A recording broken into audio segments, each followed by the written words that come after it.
Gracias a quienes han tendido su mano. ঈশ্বর আমাদের শক্তি দিন, রক্ষা করুন। প্রার্থনা করছেন দেশের অন্তর্বর্তী প্রেসিডেন্ট ডেলসি রড্রিগেজ।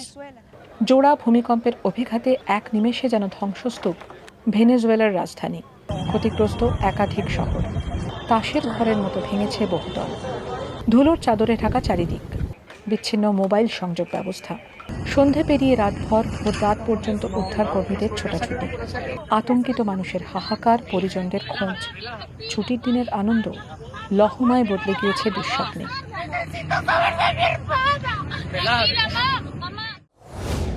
কম্পন এতটাই জোরালো যে পড়শি কলম্বিয়া, ব্রাজিলের আমাজন অঞ্চলও টের পেয়েছে কাঁপুনি। প্রথম কম্পনের মাত্রা 7.2। উৎসস্থল ক্যারিবিয়ান সাগর তীরবর্তী মরন এলাকা, কারাকাস থেকে দূরত্ব 168 কিলোমিটার, গভীরতা ভূপৃষ্ঠ থেকে 22 কিলোমিটার। দ্বিতীয় কম্পনের মাত্রা 7.5। উৎসস্থল মরন এলাকা থেকে 16 কিলোমিটার দক্ষিণ পশ্চিমে, গভীরতা ভূপৃষ্ঠ থেকে 10 কিলোমিটার। ভূতত্ত্ববিদদের মতে গত 1 শতকে এত জোরালো ভূমিকম্প হয়নি ভেনেজুয়েলায়। মার্কিন ভূতত্ত্ব পর্যবেক্ষণকারী সংস্থার আশঙ্কা, মৃতের সংখ্যা অন্তত 10,000। চলতি বছরে যেন বারবার বিপর্যস্ত ভেনেজুয়েলা। গত জানুয়ারিতে রাজনৈতিক পালাবদল, অপহৃত হয়ে আটক হন দেশের তৎকালীন প্রেসিডেন্ট নিকোলাস মাদুরো। বদলায় দেশের ইতিহাসের অভিমুখ। আপাতত অন্তর্বর্তী সরকারের হাতেই শাসনভার, রাজনৈতিক স্থিতাবস্থার খোঁজ ভেনেজুয়েলায়।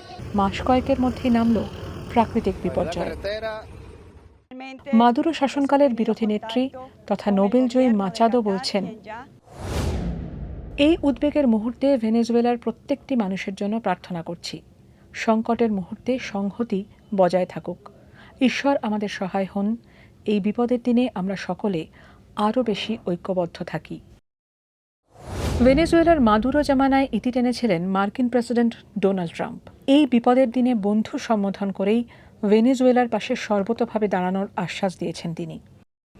সব রকম সাহায্যের হাত বাড়িয়ে ভেনেজুয়েলার পাশে দাঁড়ানোর কথা ঘোষণা করেছেন ভারতের প্রধানমন্ত্রী নরেন্দ্র মোদীও। কেন এত বেশি মাত্রার ভূমিকম্প ভেনেজুয়েলায়? ক্যারিবিয়ান এবং দক্ষিণ আমেরিকার টেকটনিক প্লেটের সংযোগস্থলে থাকার দরুন ভেনেজুয়েলা ভূমিকম্পপ্রবণ এলাকার মধ্যেই পড়ে। যদিও মেক্সিকো বা চিলিতে যেরকম ভূমিকম্প হয় সেই তুলনায় কম বিপর্যয় ভেনেজুয়েলায়।